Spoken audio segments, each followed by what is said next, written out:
この世で一番不思議なことがある。それは僕が生まれてきたこと。この世で一番素敵なことがある。それは君と出会えたことだよ。あれからもう月日は経ち、僕たちは旅立ってゆく。どうして生き続けるのか、僕にも誰にもわからないでしょう。またね、さよなら、涙流して、僕だけはなぜか泣けない。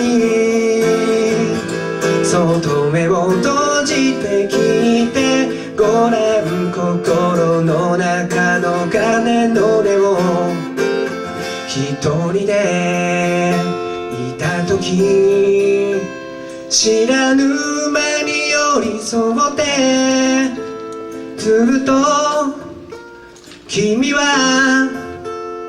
そばにいたけど、結局何にも伝えられなかったこと、今になって後悔している。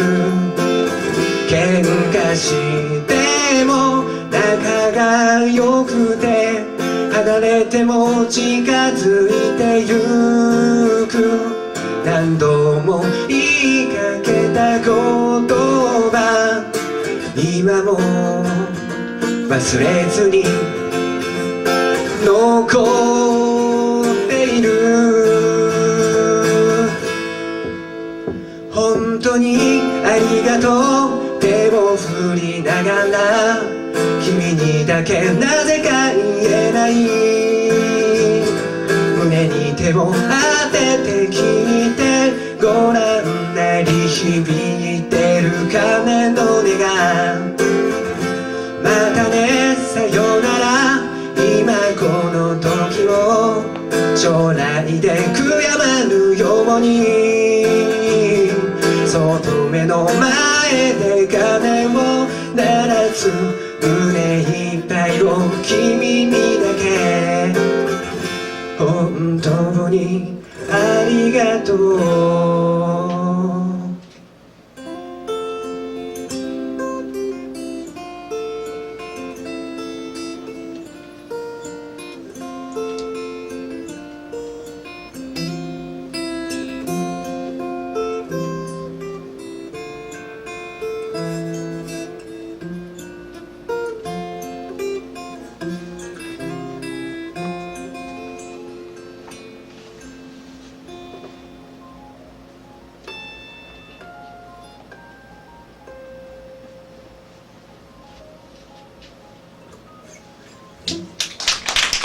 ありがとうございます。